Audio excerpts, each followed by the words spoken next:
Tagu-taguan, maliwanag ang buwan. Tagu-taguan, maliwanag ang buwan. Isang lumang voice recording ang pinakikinggan ni Joan mula sa isang lumang cassette tape na nakuha niya sa tindahan ng ukay-ukay. Isang matinis na boses ng bata ang maririnig habang sinasambit ang sikat na pambatang kanta.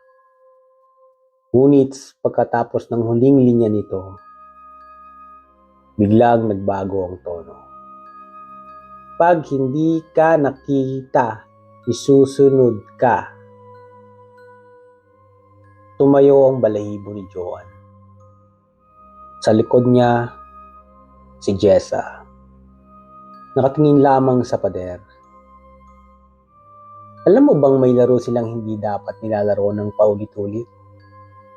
Tanong ni Jessa. Laro lang yan, Jessa. Sagot ni Joan. Pero gusto ko siyang subukan. May matagal nang abandonadong bahay sa dulo ng baryo. Ayon sa matatanda, noong dekada 90, may 7 batang nawala matapos maglaro ng tagu-taguan doon. Wala sa kanila ang natagpuan. Mula noon, itinuturing ng masamang lugar ang bahay na iyon. Ngunit para kina Joan at Jessa, ito'y isang hamon. Subukan nating maglaro ng tagu-taguan sa loob ng bahay na iyon. Aya ni Joan. Para sa vlog natin, perfect content, Jessa. Hindi ako sigurado, sagot ni Jessa. May kakaiba talaga roon, Joan. Parang may naghihintay. Kaya nga natin susubukan eh. Gabi ng Sabado. Bitbit ang flashlight, cellphone, at handheld camera. Pumasok sina Joan at Jessa sa loob ng lumang bahay. Agad nilang namoy ang amoy ng amag at lumang kahoy. Maraming sapot ng gagamba at sirang mebles. Ngunit mas kakaiba ang katahimikan. Okay, maghahanda na ako, ani Joan. Ako ang taya. Magtatago ka na, Jessa. Pumikit si Joan at simulang kumanta. Tagu-taguan, maliwanag ang buwan. Habang umaawit siya, unti-unti niyang nararamdaman na tila may sumasabay sa kanyang boses.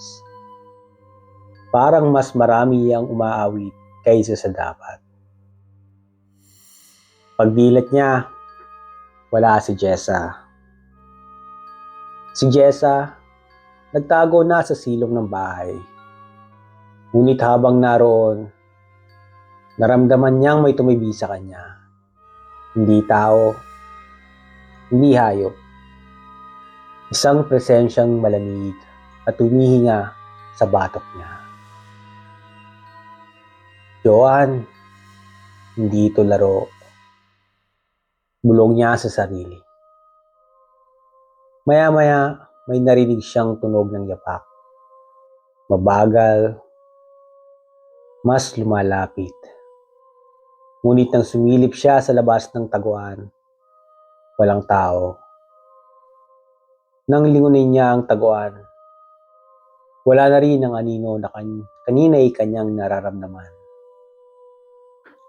Naglibot si Joan sa loob ng bahay. Hinahanap niya si Jessa. Ngunit sa bawat silid na binubuksan niya, tila nauulit ang itsura. Pare-parehong kwarto. Pare-parehong sira. Parehong may lumang manika sa sulok. Jessa! Tawag niya. Isang boses ang sumagot. Andito ako. Ngunit hindi galing sa isang direksyon ng boses. Nanggagaling ito sa lahat ng parte ng bahay. Narinig niya ito. Biglang may humawak sa kanyang balikat. Kaya ka na. Paglingon niya, wala roon si Jessa. Isang batang duguan ang umiti sa kanya. Habang nagtatago si Jessa, may nakita siyang lumang kahon. Binuksan niya ito at nakitang puno ng mga litrato ng mga batang nawawala. Lahat ng litrato ay may isang sulat sa likod. Huling laro. Isang diary rin ang kanyang nakita. Pagmamay-ari ni Lola Martina, dating may-ari ng bahay. Ayon sa diary, ginamit niya ang larong tagu-taguan bilang paraan upang alayan ng bata ang isang nilalang na tinatawag niyang sundo. Isang espiritu ng gabi na bumibisita tuwing kabilugan ng buwan. Kailangan ng sundo ng kalaro. Kapag wala siyang kalaro, tayo ang kanyang sasaluhin. Habang tumatakbo si Joan, napansin niyang wala na siyang nararamdamang pagod. Wala na ring tunog ng ang paligid. Nang tingnan niya ang sarili sa salamin, hindi na siya gumagalaw. Pero nararamdaman pa rin niya ang sarili. Nasa loob siya ng katawan niya. Ngunit hindi siya ang gumagalaw. Kaya na ako ngayon, sabi ng tinig sa loob niya. Sa kabilang dako, si Jessa ay biglang naligaw sa isang bahagi ng bahay na hindi niya natatandaan. Paulit-ulit niyang binubuksan ang parehong pinto, ngunit bumabalik siya sa iisang lugar. Hanggang sa may batang lalaki na nakatayo sa sulok. Ayaw niya pang sumuko, pero kailangan ng kapalit. Muling nagharap sina Joan at Jessa. Ngunit si Joan ay hindi na siya. Alis na tayo, sigaw ni Jessa. Hindi na ako si Joan, sagot ng kaibigan. Nagkatinginan sila at dahan-dahang umiyak si Jessa. Kung ikaw talaga si Joan, sumagot ka sa tanong ko. Ano yun? Sino ang una nating horror story sa vlog? Tahimik.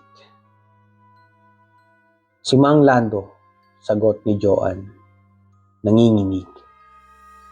Sa sagot na iyon, napagtanto ni Jessa na nasa loob pa rin si Joan.